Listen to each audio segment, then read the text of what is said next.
नमस्कार आपण समस्त को लाइफ ऑफ शुभ चैनल को बहुत बहुत स्वागत। चलतु आज गोटे पणसर बढ़िया रेसिपी बनैबा जहाँकि पणस चिल्ली। तो चलतु प्रथम आम पणसटी को काटिबा। देखंतु एपरि भाव में प्रथम पणसटी को दुई फाड़ा करदे, हाथ में किसी सोरिष तेल दबा जहाँद्वारा कि पणसर अठा गुड़िक हाथ में लगे ना। एबे ताको आमे छोट छोट पीस करके काटिदबा। पणस चिल्ली करने पणसटी को बेसी बड़ साइज करेनि कि बेसी छोट साइज करेनि। देखंतु ये भाया भाव में मीडियम साइज ही रखिए। देखो आमर पणसटी कटा सरी जाइए। एबे आमे काटिकी रखिथिबा पणस गुड़ी को सिझेबा। सेतिपई मु गैस रो फ्लेम ऑन करिकी कढ़ाई बसैछि। सेतिरे 2 ग्लास पानी नेछि, गोटे चामच लूण नेछि आ गोटे चामच हलदी गुंड नेछि। पानीटा टिके फुटी गला परे आमे सेतिरे पणस गुड़ी को सब ऐड करदबा। एटा पाखापाखि 10 रु 15 मिनिट लागिबो सिझिबा पई। पणसटी को आमे बेसी सिझेबा नाही, मझिरे मझिरे टिके चेक करिबा।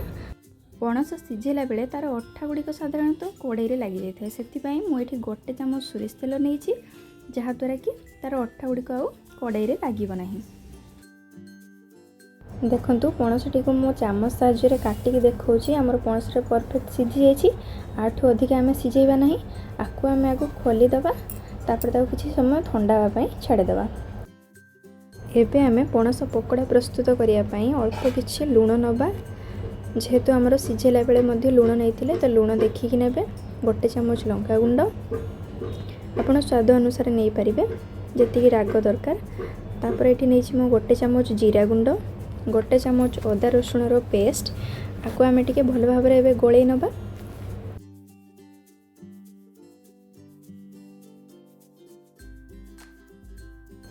एबे मु नेछि एठी कॉर्नफ्लोर हाफ कप, आउ किछि नेछि मु एठी बेसन सेठा भी हाफ कप अछि। ताकु आमे एबे भल भाव में गोळेई नबा। एटा टिके भल भाव गोळेई सारला परे मु एठी 2 चामच सोया सॉस ऐड करिछि। एटा देले टेस्टा को बहुत भल आसी थाए। एटा गोळेला बेले पानी रो कोनोसी आवश्यकता नहीं। एथरे जो जेतिकी मॉइस्चर अछि सेतिरे ही एटा भल भाव में गोळेई जिवो। देखिबे आपनकर आवश्यक हेले आपण पानी ऐड करि परिबे। गोळेई सारला परे 5 मिनिट पई रेस्ट दे देबा। तापर हमर पकोड़ा गुडी को छाणीबा। तो सेति पई मु गैस रे कढ़ाई बसै कि तेल नै जाइछि। तेलटा को बेसी हाई फ्लेम रे रखिबेनी, बहुत गरम करिबेनी, मीडियम फ्लेम रे ही रहिबो। तापर एमती गोटी गोटी करिकी आमे पणस गुडी को सब पकेइबा। पकोड़ा गुडी को तेल रे पकई सारला परे संगे संग जाली लगेबानी। किछि समय गला परे टिके सेट ही गला परे ताको आमे पलट पलट करिबा। मु एटी फूड कलर रो यूज करी नाही, आपण चाहिले फूड कलर यूज करि परिबे। देखंतु फूड कलर यूज न करिकि भी हमर बहुत बढ़िया कलर आछि।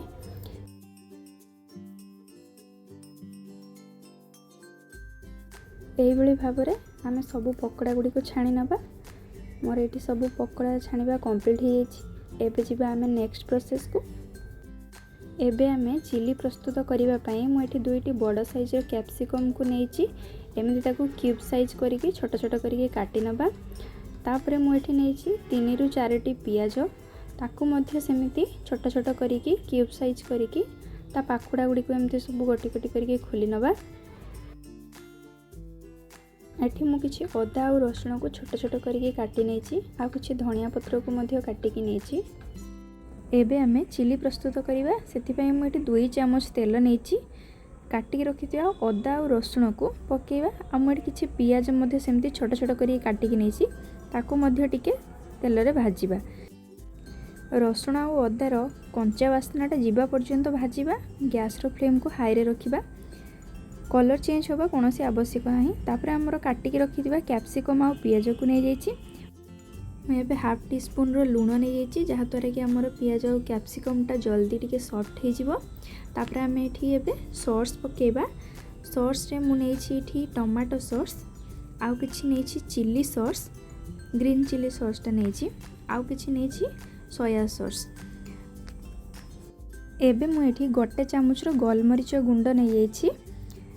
आउ एटी किछि हाफ टी स्पून रो लूण नेछि। लूणटा आपण माने टिके देखिकी पकेबे, कारण हमर पकोड़ा रे मध्य लूण पकेइथिले, आउ पियाज और कैप्सिकम रे मध्य लूण पकेइथिले।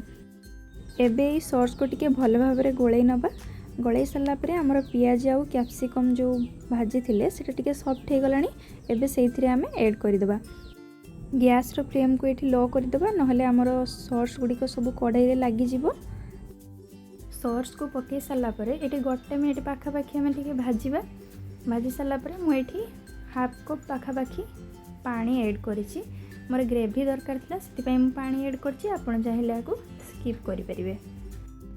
एबे मुझे 2 चम्मच कॉर्नफ्लोर को अल्प टिके पानी मिसेक टिके पतला करके नहीं देले ग्रेवीटा टिके भल हम। एबे आम गैस फ्लेम को पूरा हाई रे रखिबा। भल भाव फुटीगला आम छाणी रखि पकोड़ा गुड़िक सब पकईदे। आपको किसी समय अलट पलट करदे।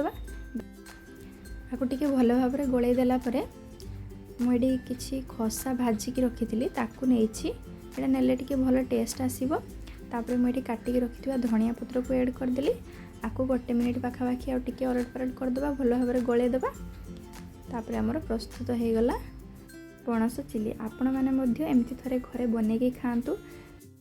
वीडियोटी भल लगी लाइक कमेंट और शेयर करूँ। आ प्रथम थर मो वीडियो देखुले चैनल टी सब्सक्राइब करूँ।